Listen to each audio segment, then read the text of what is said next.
أعوذ بالله من الشيطان الرجيم. بسم الله الرحمن الرحيم. لن تنالوا البر حتى تنفقوا مما تحبون وما تنفقوا من شيء فإن الله به عليم. كل الطعام كان حلا لبني إسرائيل إلا ما حرم إسرائيل على نفسه من قبل أن تنزل التوراة. قل فأتوا بالتوراة فاتلوها إن كنتم صادقين. فمن افترى على الله الكذب من بعد ذلك فأولئك هم الظالمون. قل صدق الله فاتبعوا ملة إبراهيم حنيفا وما كان من المشركين. إن أول بيت وضع للناس للذي ببكة مباركا وهدى للعالمين. فيه آيات بينات مقام إبراهيم ومن دخله كان آمنا ولله على الناس حج البيت من استطاع إليه سبيلا ومن كفر فإن الله غني عن العالمين. قل يا أهل الكتاب لم تكفرون بآيات الله والله شهيد على ما تعملون. قل يا أهل الكتاب لم تصدون عن سبيل الله من آمن تبغونها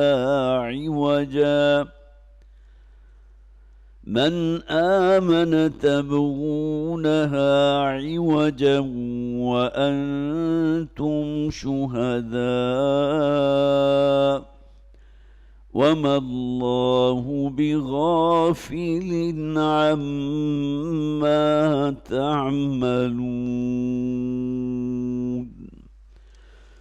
صدق الله العظيم. رب اشرح لي صدري ويسر لي أمري واحلل عقدة من لساني يفقهوا قولي. اللهم ألهمنا رشدنا وأعذنا من شرور أنفسنا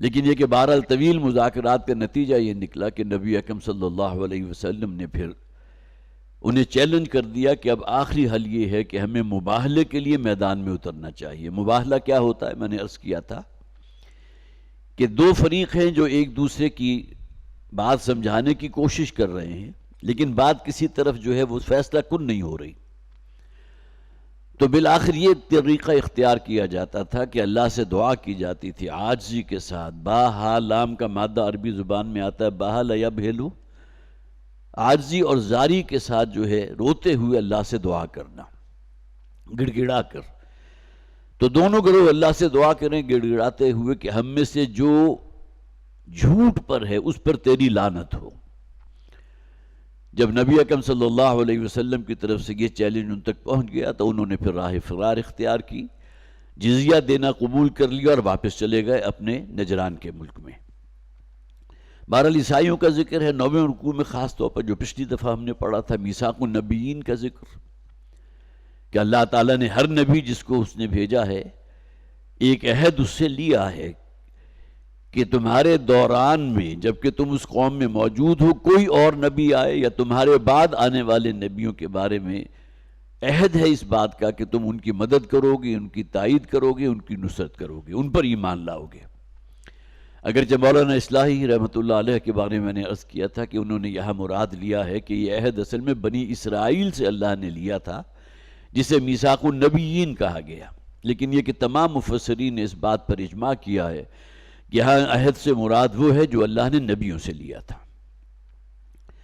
پھر آگے ہم نے پڑھا افغیر دین اللہ یبغون، کہ اللہ کے دین کے سوا یہ کسی اور دین کے طالب ہے، کہیں اور سے ہدایت اور رہنمائی حاصل کرنا چاہتے ہیں، جبکہ اللہ تعالیٰ تو اپنا دین نازل کر چکا محمد رسول اللہ صلی اللہ علیہ وسلم پر۔ الیوم اکملت لکم دینکم واتممت علیکم نعمتی ورضیت لکم الاسلام دینا۔ اس کے باوجود بھی اگر کوئی شخص ہدایت اور رہنمائی کا طالب ہے کسی اور طرف سے، جیسا کہ حضور نے اپنی ایک حدیث میں فرمایا تھا وَمَنِ ابْتَغَى فِي غَيْرِهِ أَضَلَّهُ اللَّهُ، قرآن کریم کی مدح فرماتے ہوئے حضور فرماتے ہیں کہ جس شخص نے قرآن کو بائی پاس کرتے ہوئے کہیں اور سے ہدایت حاصل کرنا چاہیے تو اللہ تو اسے لازماً گمراہ کر دے گا۔ اس بات کو ذہن میں رکھیے کہ اجتہاد کا دروازہ ہمارے دین میں کھلا ہے، اس لیے کہ جو مبادیات ہے، جو بنیادی باتیں ہیں دین کی، اس پر رہتے ہوئے حالات میں کوئی تغیر ہو گیا اور کچھ فیصلہ کرتے ہیں بشرطے کہ اوپر چھتری جو ہے وہ اللہ کے دین کی ہے۔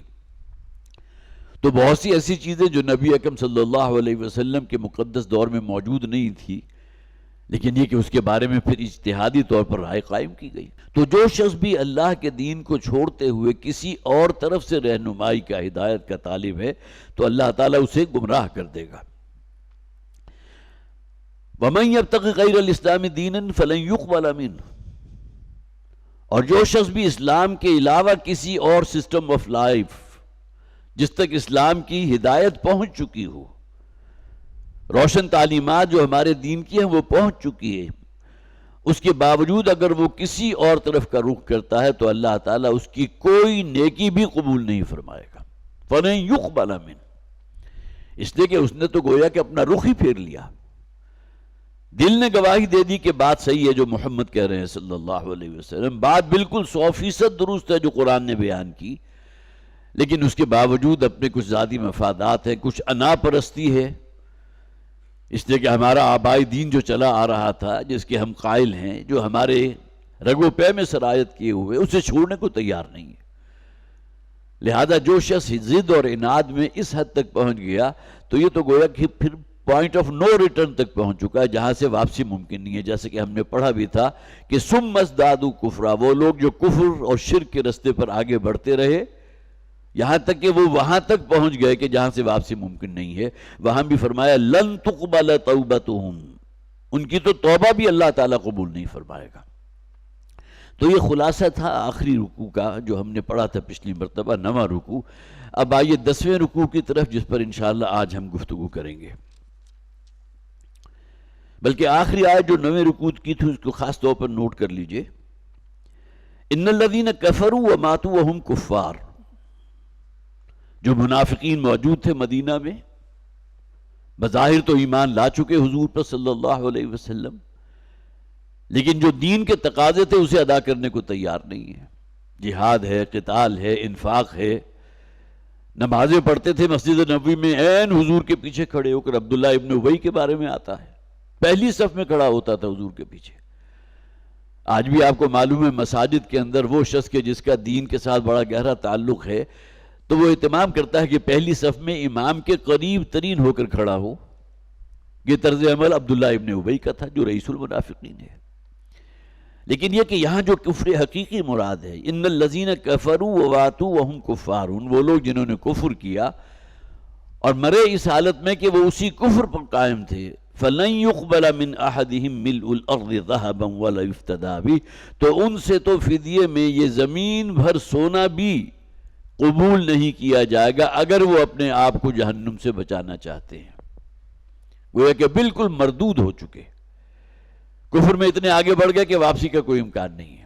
اس کے بارے میں یہ بھی آ گیا کہ اللہ تعالیٰ ان کی توبہ بھی قبول نہیں فرمائے گا. آگے فرمایا لن تنالوا البر حتى تنفقوا مما تحبون. دیکھیں مضارع کے سے پہلے اگر لام اور نون ایڈ ہو جائے تو اس میں حد درجے تاکید ہے، لہذا یہاں بھی ترجمہ کیا گیا ہے لن تنالوا البر، تم ہرگز نیکی کی حقیقت تک نہیں پہنچ سکتے، نیکی کا مقام حاصل نہیں کر سکتے ہرگز. حتی تنفقوا مما تحبون، یہاں تک کہ تم خرچ نہ کرو جو تمہیں پسند ہے. یہاں سب سے پہلے لفظ جو ہے بر، اس کو نوٹ کیجئے. بر اصل میں نیکی کو کہتے ہیں، لیکن حضرت عمرو بن میمون رضی اللہ تعالیٰ عنہ سے ایک روایت موجود ہے، ان کی اپنی ذاتی رائے ہے، جس میں وہ فرماتے ہیں کہ یہاں بر سے مراد جنت ہے. گویا کہ تم جنت حاصل نہیں کر سکتے جب تک کہ تم وہ کچھ خرچ نہ کرو جو تمہیں پسند ہے، جو تمہیں محبوب ہے. لیکن عمومی معنی میں بر کہتے ہیں نیکی کی بات کو، جس کو کرنے کے بعد آپ کے اندر ایک انشراح، ایک سکون، اطمینان پیدا ہو. اور عموماً مثال دی جاتی ہے بحر و بر. یہ بر کا لفظ ہماری اردو زبان میں بھی مستعمل ہے. بحر کسے کہتے ہیں؟ سمندر کو. بر خشکی ہے. جب تک انسان سمندر میں رہتا ہے، خواہ کتنی ہی مضبوط کشتی کیوں نہ ہو، لیکن وہ ڈولنے لگے اور تیز ہوائیں چلنے لگے اور جو اونچا بادبان ہے اس کا وہ بھی معلوم ہوتا ہے کہ ابھی شاید یہ کشتی جو ہے بالکل پلٹ جائے گی، تو یہ کیفیت جو ہے بہت ہی شدید گھبراہٹ کی ہوتی ہے. انسان کے اندر بے چینی ہوتی ہے، اضطراب ہوتا ہے، نہ معلوم اچانک کوئی تیز ہوائیں چلنے لگے اور ہم گویا یہاں غرق ہو جائیں. یہ نفسیاتی کیفیت انسان کی ہوتی ہے سمندر کی حالت میں جبکہ وہ سمندری سفر کر رہا ہے. لیکن جیسے ہی اس کی کشتی ساحل پہ پہنچتی ہے اور وہ کشتی سے باہر خشکی پر قدم رکھتا ہے، ایک اطمینان اور سکون کی کیفیت پیدا ہو جاتی ہے. کچھ یہی کیفیت ہوتی ہے جب آپ ہوائی سفر کرتے ہیں.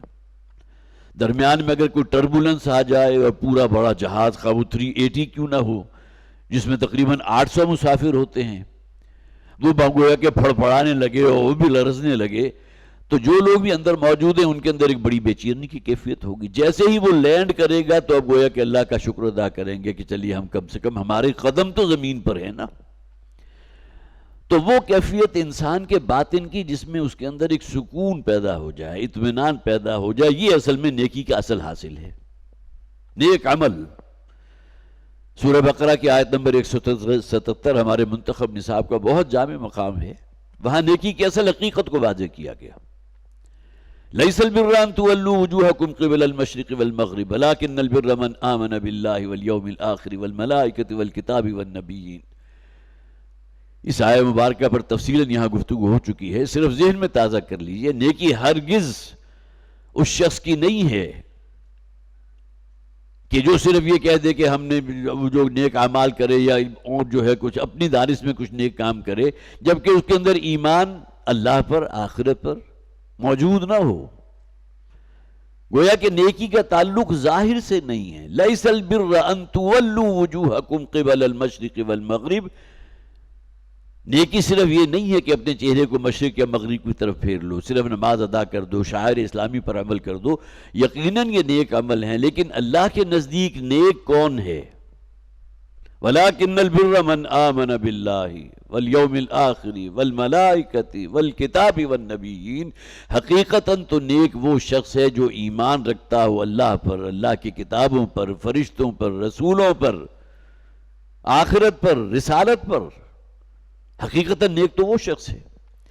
گویا کہ نیکی کا تعلق اس کے باطن سے ہے، اس کی سوچ کیا ہے، اس کا عقیدہ کیا ہے، وہ مانتا کیا کچھ ہے۔ ایک ہوتا ہے صرف زبان سے اقرار کر لینا، مان لینا، ایک دل کے اندر ایمان کا پیدا ہو جانا ہے۔ کتنا کچھ ایمان اس کے اندر موجود ہے۔ ایمان بالآخرت، کوئی نیکی کا بڑے سے بڑا عمل، لیکن اگر اس دنیا میں کوئی اجر اس کا مطلوب ہے تو اللہ کے ہاں مقبول نہیں۔ اجر صرف آخرت میں، اجر کے طلبگار صرف اللہ سے۔ ان اجری الا علی اللہ، بہت سے نبیوں اور رسولوں کا ذکر قرآن نے کیا کہ ہمارا اجر جو ہے وہ تو اللہ کے ذمے ہے، وہ دے گا۔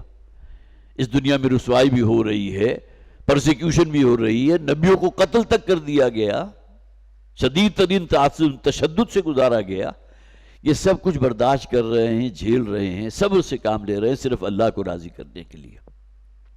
انما نطعمکم لوجہ اللہ لا نرید منکم جزاء ولا شکورا، بھوکوں کو کھانا کھلانا یقیناً بہت بڑی نیکی کا کام، لیکن اگر یہاں کہیں ریاکاری پیش نظر ہے تو اللہ کے ہاں مقبول نہیں۔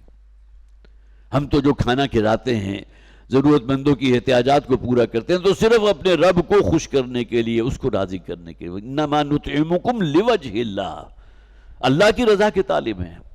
لا نرید منکم جزاء ولا شکورا، ہم تو تم سے کسی شکریہ کے الفاظ کے بھی طالب نہیں ہیں، اس کا کوئی بدل میں کوئی تم سے نفع حاصل کرنا تو بہت دور کی بات ہے، ہم تو صرف الفاظ کے بھی تم سے اس کے طالب نہیں ہیں۔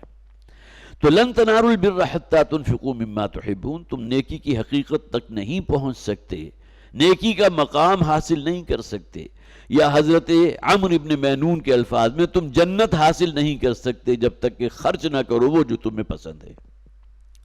اب یہ آیہ مبارکہ جب نازل ہوئے تو صحابہ کرام کے اندر جو ذوق و شوق تھا، ظاہر ہے کہ انسان کے اندر جو ایمانی جذبات ہوں گے، عمل میں ظہور اسی کا ہوگا نا۔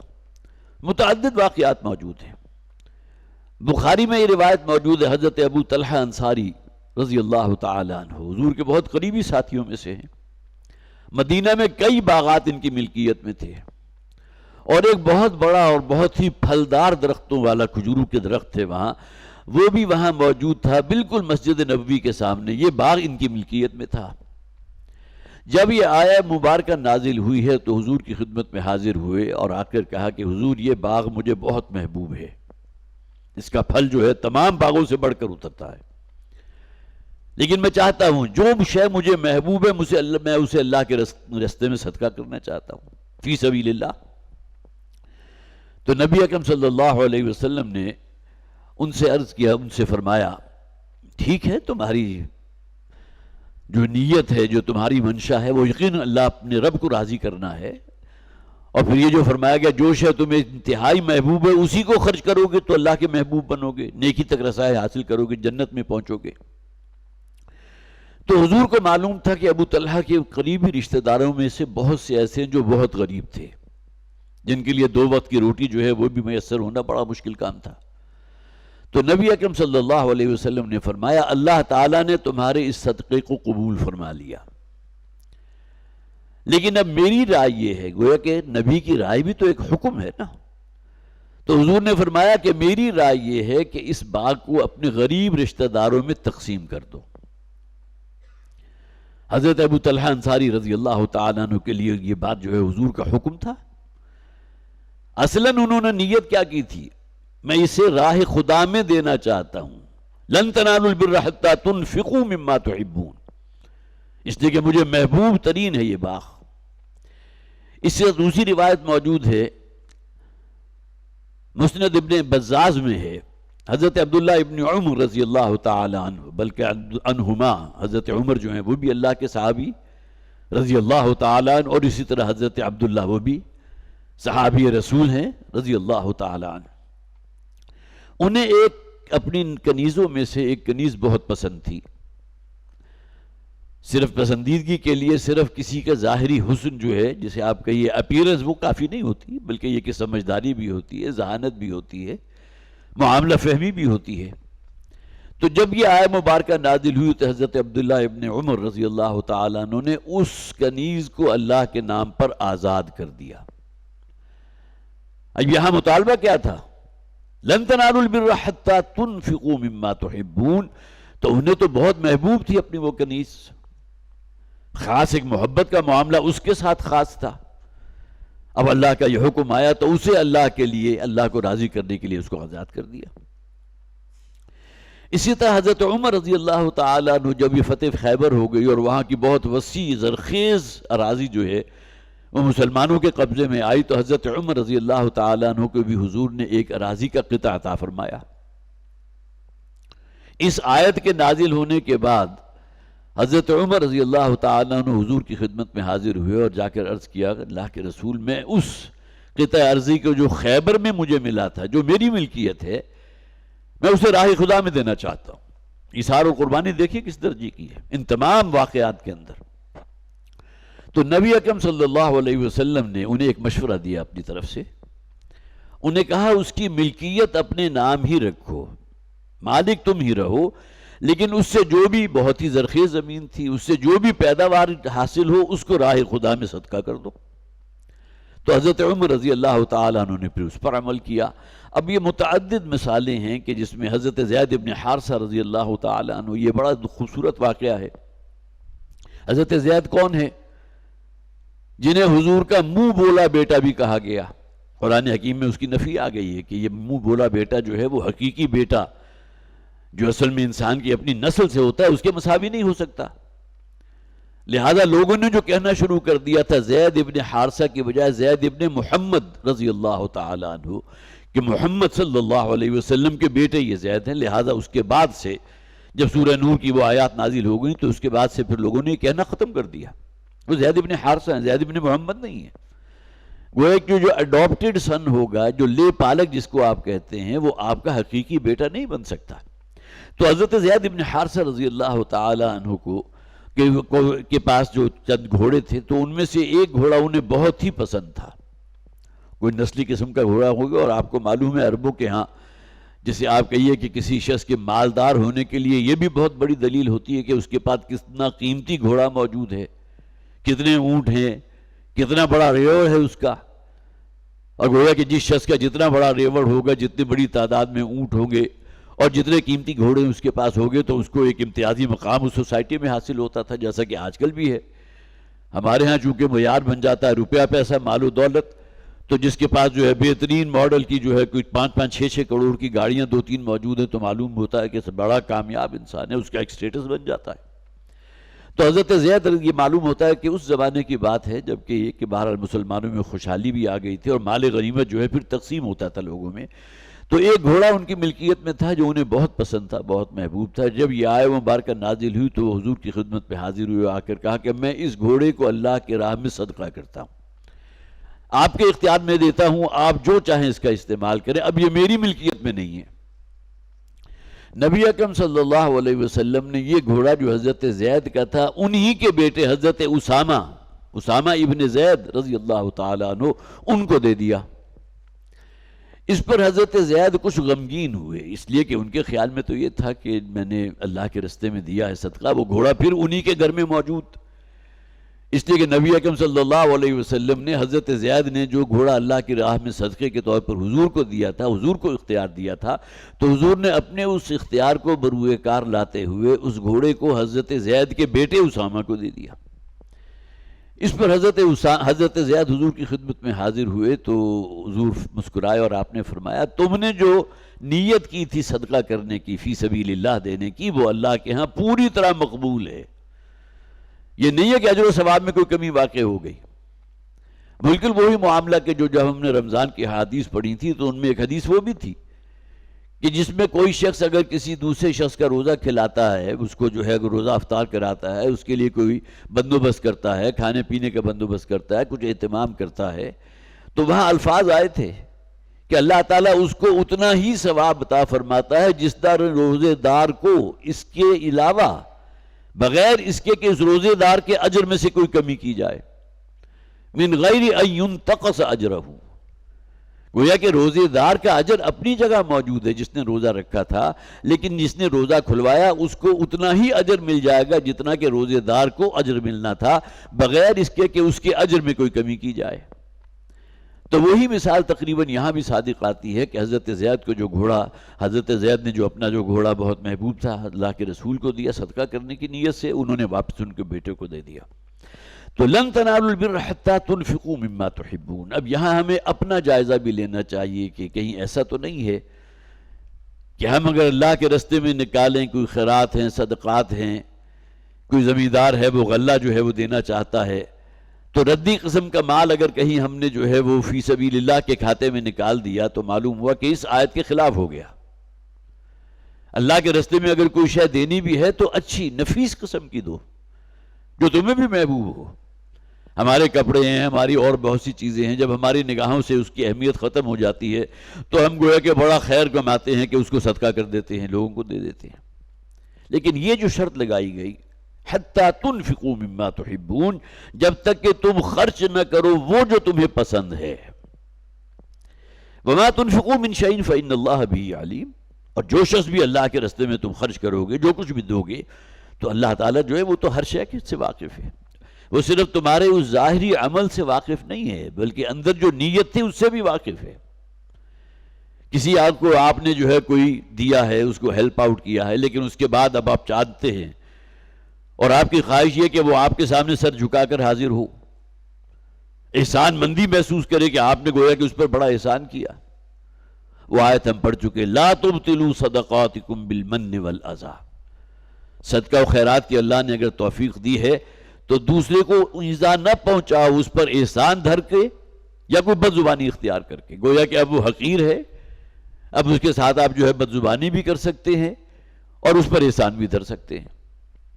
تو بڑے سے بڑا صدقہ و خیرات جو ہے وہ اللہ کے ہاں بالکل زیرو ہو جائے گا اگر اس کے بعد جو ہے انسان کا طرز عمل اس شخص کے ساتھ جس پر اس نے انعام یا احسان کیا تھا وہ کہیں غرور اور گھمنڈ والا ہو جائے، کوئی احسان دھرنے والا ہو جائے۔ وما تنفقوا من شيء فإن الله به علیم، تو جو کچھ بھی تم خرچ کرو گے تو اللہ تعالیٰ تو ہر شے کا علم رکھتا ہے۔ کل طعام کان حلا لبنی اسرائیل، ہر نوع کے طعام سے مراد یہاں پاکیزہ کھانے ہیں، جتنی بھی طیب کھانے تھے، جو بھی پاکیزہ کھانے تھے، اللہ تعالیٰ فرماتے ہیں بنی اسرائیل کے لیے سب کے سب حلال کر دیے گئے تھے۔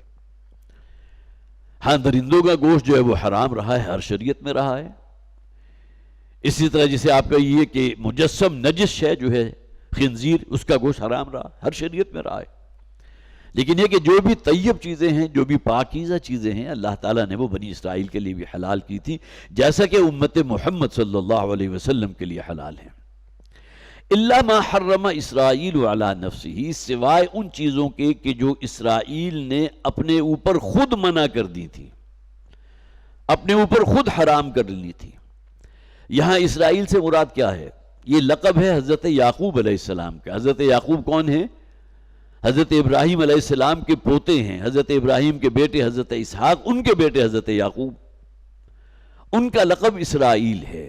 اور ان کی اولاد میں پھر جیسا کہ میں بارہا عرض کر چکا ہوں، پھر ان کے جو 12 بیٹے تھے ان سے آگے جو نسل پھیلی ہے تو وہ ہے اصل میں بنی اسرائیل، اسرائیل کی اولاد، اسرائیل کی نسل۔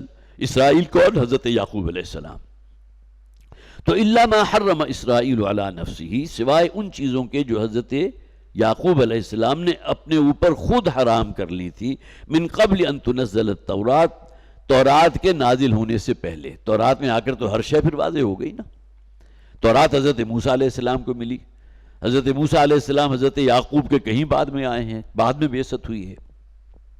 یہاں بھی مسند احمد میں ایک واقعہ موجود ہے کہ یہودیوں کا ایک گروہ جو ہے، ایک وفد حضور کی خدمت میں حاضر ہوا اور آ کر کہا کہ اگر آپ ہمارے ان سوالوں کے 4 سوالات انہوں نے کیے تھے، ان کے جوابات اگر ہمیں دے دیں تو ہم آپ پر ایمان لے آئیں گے۔ نبی اکرم صلی اللہ علیہ وسلم کی طبیعت کے اندر ایک ظاہر ہے کچھ انشراح پیدا ہوا ہوگا کہ یہودی علماء میں سے چند لوگ اگر آئے ہیں اور وہ کچھ سوالات کرنا چاہتے ہیں اور وہ مشروط ہیں اس بات کے ساتھ کہ اگر آپ نے جواب دے دیا تو وہ اسلام قبول کر لیں گے۔ اب سب سے پہلا سوال کیا تھا کہ حضور سے سوال کیا گیا کہ حضرت یعقوب نے اپنے اوپر کون کون سی چیزیں حرام قرار دی تھی۔ اگر کسی شخص نے بائبل پڑھی ہوتی تو اسے معلوم ہوتا حضور نے تو بائبل نہیں پڑھی تھی. حضور نے فوراً جواب دے دیا اس کا کہ حضرت یعقوب علیہ السلام نے اونٹ کا گوشت اور اونٹنی کا دودھ اپنے اوپر حرام قرار دیا تھا.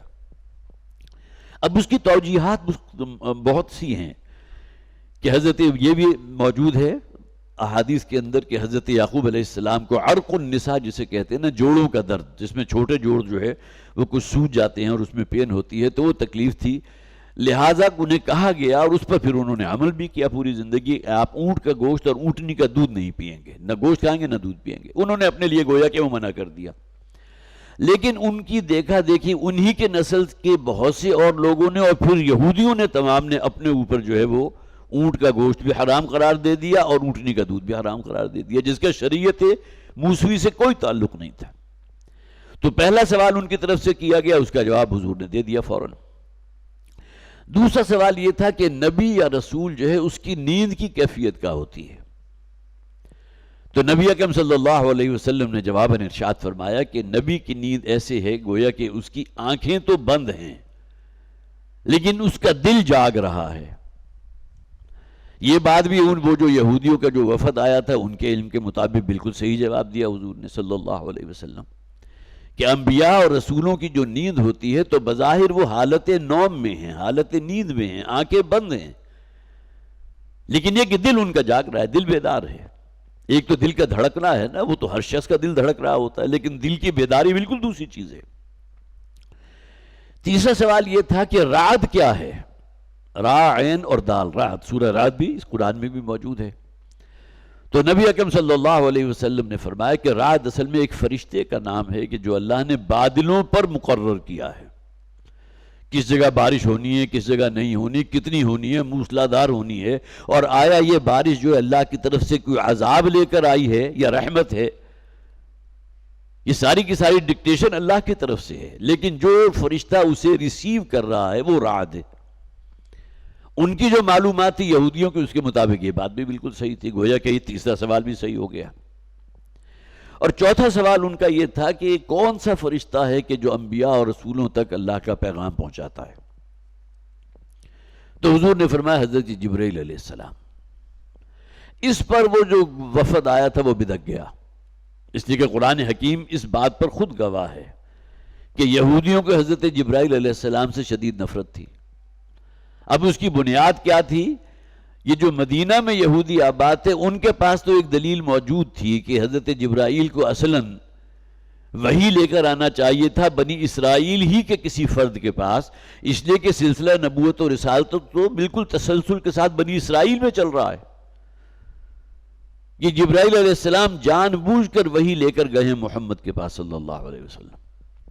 اب یہ ان کے نزدیک گویا کہ بہت بڑا ایک جرم تھا کہ جو معاذ اللہ ثم معاذ اللہ حضرت جبرائیل علیہ السلام سے جس کا صدور ہوا ہے. لہٰذا من کان عدوا لجبریل فإنہ نزلہ علی قلبک، ہم سورہ بقرہ میں پڑھ چکے. جو شخص بھی جبرائیل کی دشمنی اپنے دل میں پالتا ہے، تو یہ یہودی وہ لوگ تھے کہ جن کے دلوں میں جبرائیل کی دشمنی تھی. لہٰذا اس چوتھے سوال کے اوپر وہ بالکل ٹرن آؤٹ کر گئے اور انہوں نے کہا اچھا جبرائیل اگر ہر ایک کے اوپر جو ہے وہ اللہ کا پیغام لے کر آئے ہیں تو اس کے معنی کیا ہیں کہ آپ پر بھی جبرائیل اللہ کا پیغام لے کر آئے، اور جبرائیل تو ہمارا دشمن ہے. لہٰذا جو یہ عہد کر کے آئے تھے کہ ہمارے یہ 4 سوالات کے اگر آپ نے جوابات دے دیے تو ہم آپ پر ایمان لے آئیں گے، دائرہ اسلام میں داخل ہو جائیں گے، وہیں سے انہوں نے یو ٹرن لیا اور واپس پلٹ گئے، اور ظاہر ہے کہ پھر واپسی کی انہوں نے کوئی خبر نہیں کی. اب وہ باتیں جو فرمائی گئی الا ما حرم، اس میں سے ایک سوال یہ بھی تھا جیسے کہ میں نے عرض کیا کہ حضرت یعقوب علیہ السلام نے کیا چیزیں اپنے لیے حرام قرار دی تھی.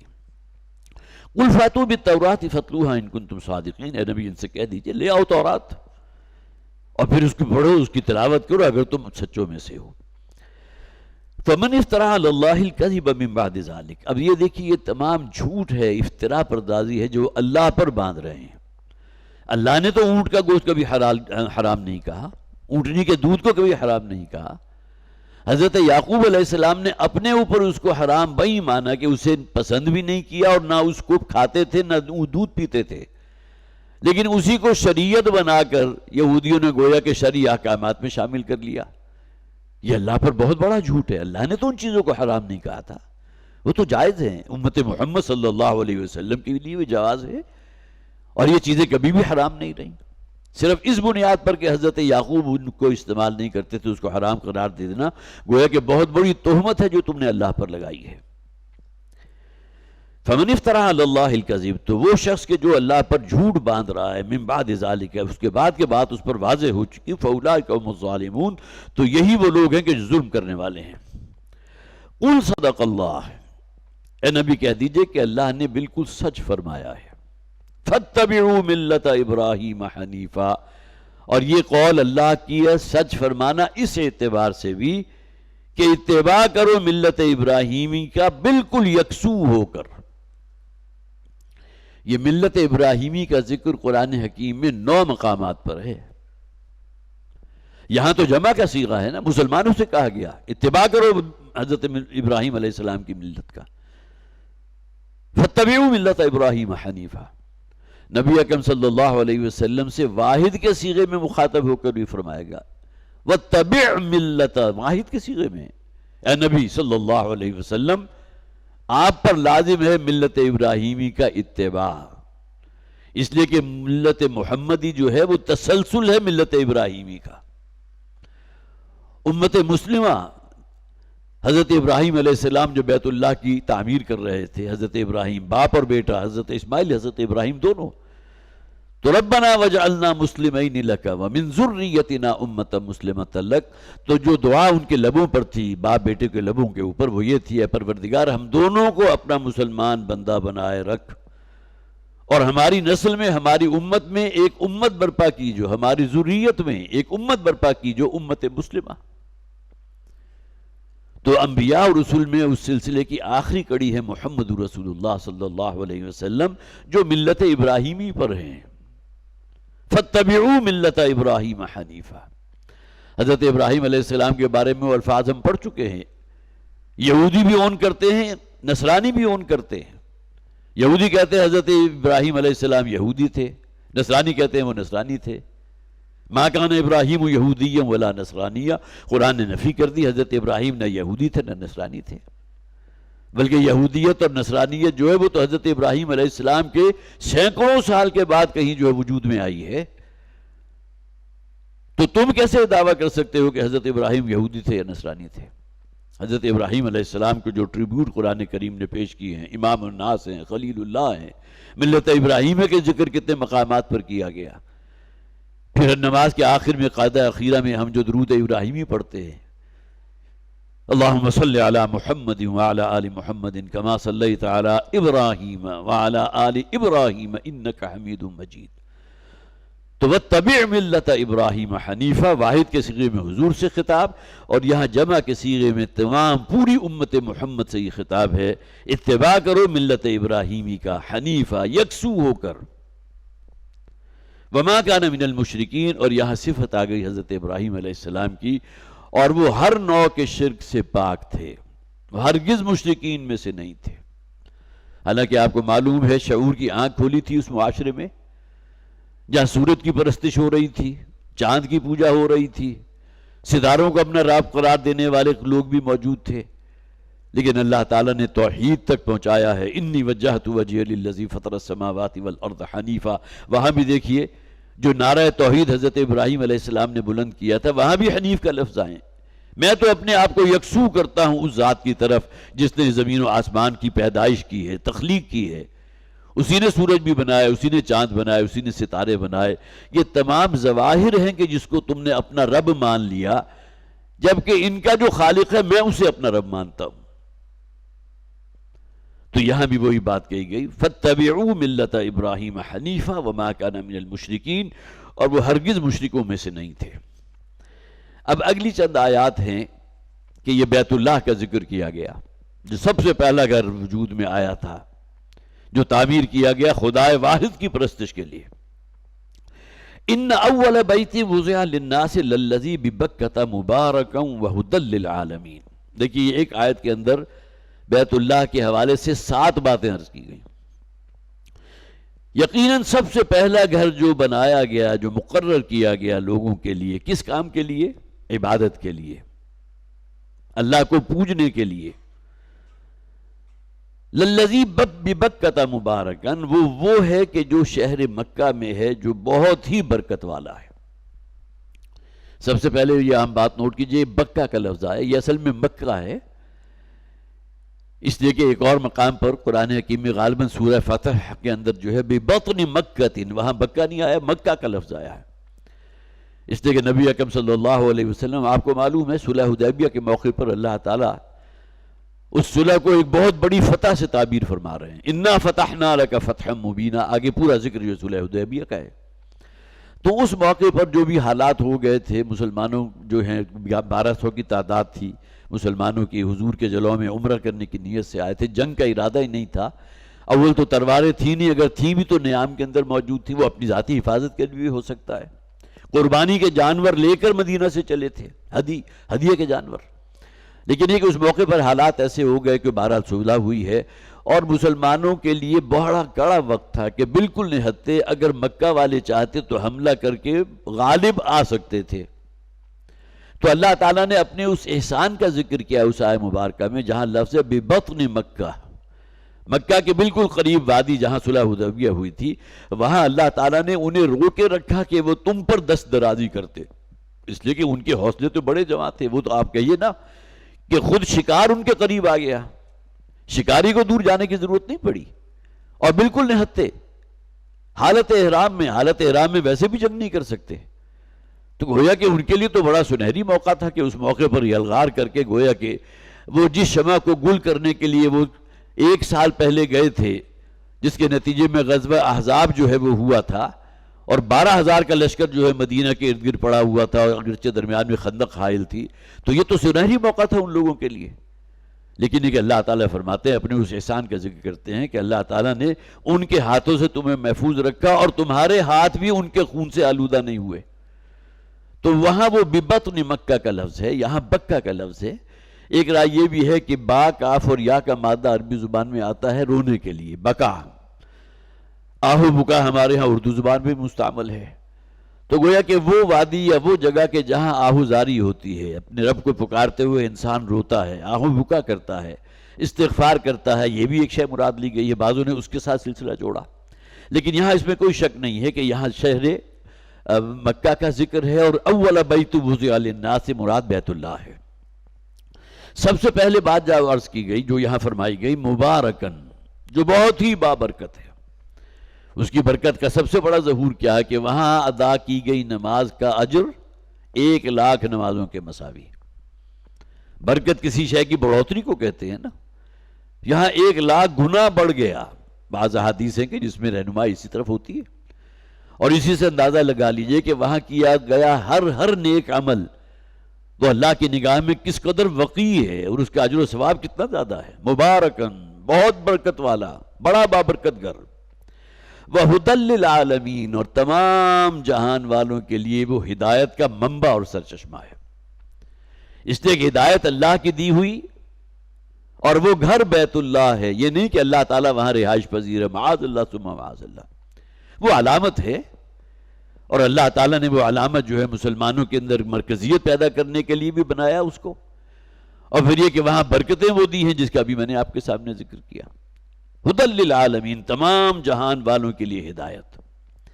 فیہ آیات بینات، اب یہاں گویا کہ اس گھر کا ذکر بھی ہو رہا ہے، شہر مکہ کے ذکر بھی ہو رہا ہے، وہاں بڑی بڑی نشانیاں موجود ہیں، بڑی روشن دلائل ہیں، ذرا غور و فکر کر تو معلوم ہوگا کہ اللہ تعالیٰ کی کیا کیا عنایات ہوئی ہیں اس علاقے کے اوپر۔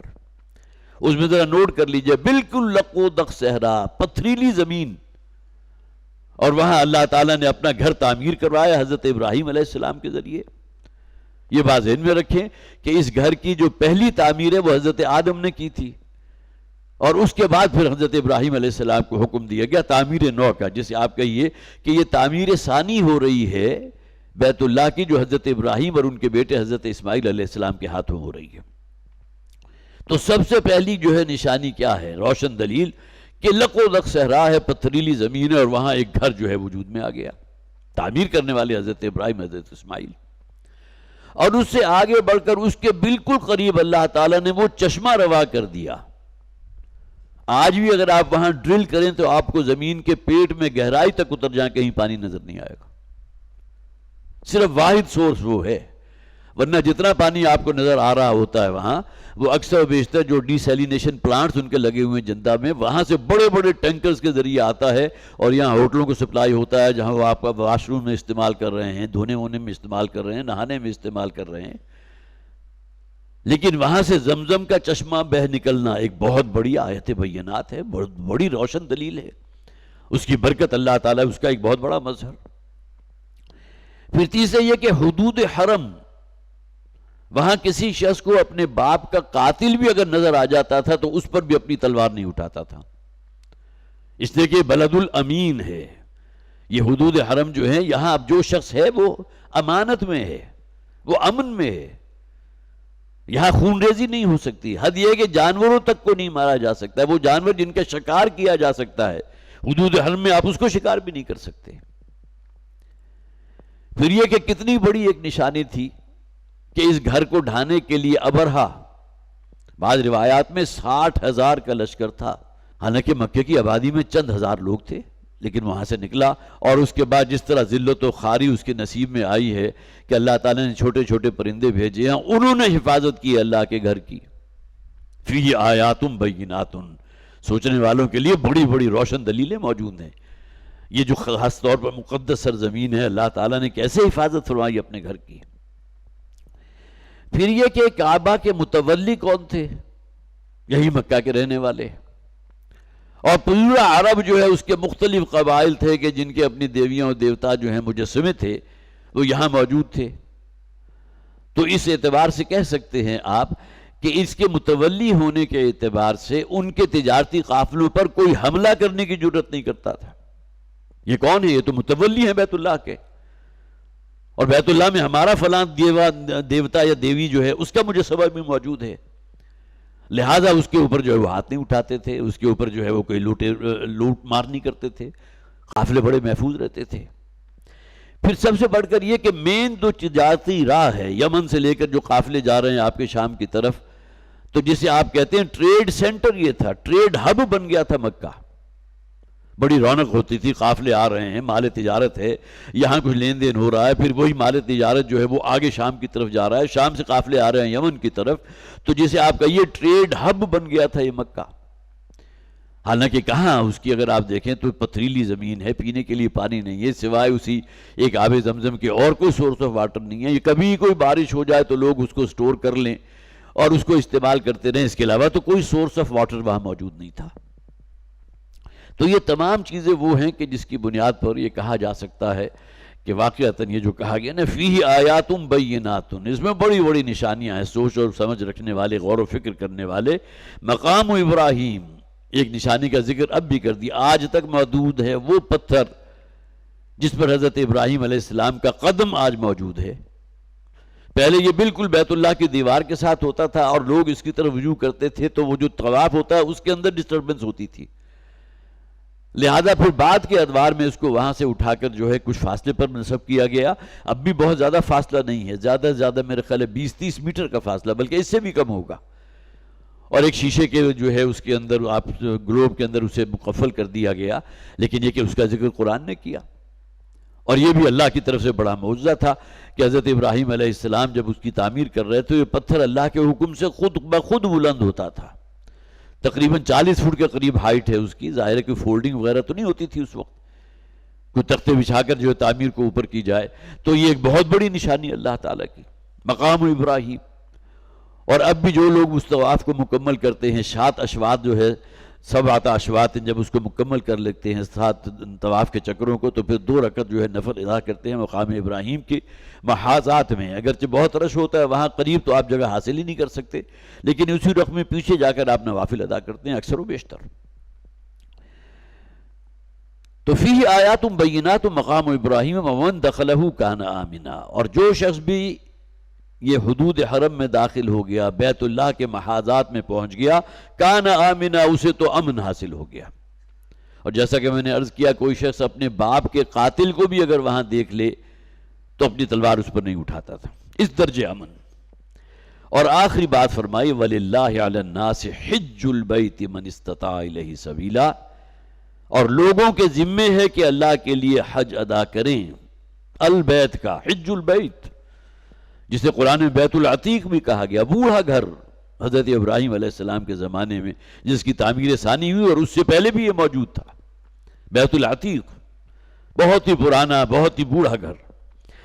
تو وَلِلَّهِ عَلَى النَّاسِ حِجُّ الْبَيْتِ، اور اللہ کا حق ہے لوگوں پر کہ وہ البیت، بیت اللہ کا حج کریں، من استطاع الیہ سبیلا، جس شخص کو بھی استطاعت ہو اس کی طرف چلنے کی، زیادہ راہ بھی ہو، روپیہ پیسہ کچھ ہو، سفر کرنا ہے تو اخراجات بھی ہوں گے، وہاں رہنا تو کھانے پینے کے لیے اخراجات چاہیے، وہ ان کے پاس ہونے چاہیے، اور بھی بہت سی شرائط ہیں، لیکن یہ کہ جس شخص کو گویا کہ استطاعت ہو گئی اور اس کے باوجود اگر وہ حج نہیں کرتا تو بہت ہی، جسے آپ کہیے، لرزا دینے والی احادیث ہیں، متعدد احادیث، جس میں حضور نے یہ فرمایا کہ جو شخص بھی استطاعت کے باوجود حج نہیں کرتا اور اس کی موت واقع ہوتی ہے تو اللہ تعالیٰ کو اس سے کوئی غرض نہیں کہ یہ شخص یہودی ہو کر مرے یا نصرانی ہو کر مرے، جسے آپ کہہ لیجئے کہ آخری الفاظ ہو سکتے ہیں۔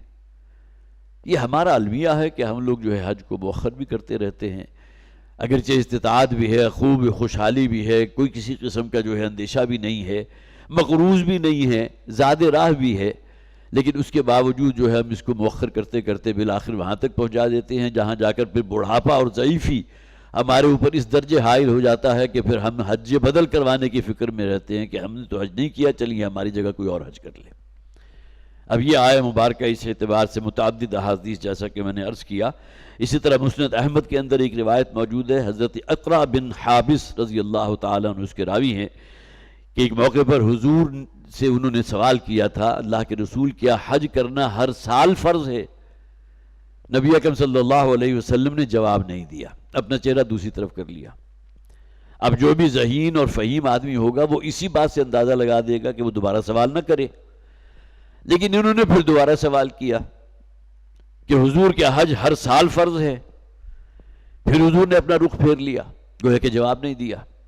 اب تیسری دفعہ جب سوال کیا تو حضور قدر غضبناک ہوئے اور آپ نے فرمایا اگر تمہارے اس سوال کے جواب میں میں کہہ دیتا کہ ہاں ہر سال فرض ہے تو امت محمد کے لیے کس قدر مسئلہ جو ہے مشقت والا ہو جاتا، اس لیے کہ نبی کی زبان سے، رسول کی زبان سے اگر نکل گیا کہ حج ہر سال فرض ہے تو ہر مسلمان کو ہر سال جو ہے حج ادا کرنا چاہیے۔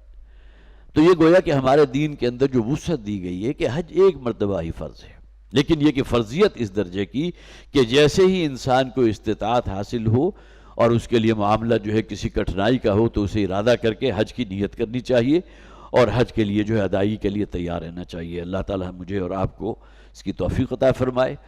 انشاءاللہ بقیہ آیات جو ہیں اس رکوع کی ہم انشاءاللہ اگلی مرتبہ پڑھیں گے۔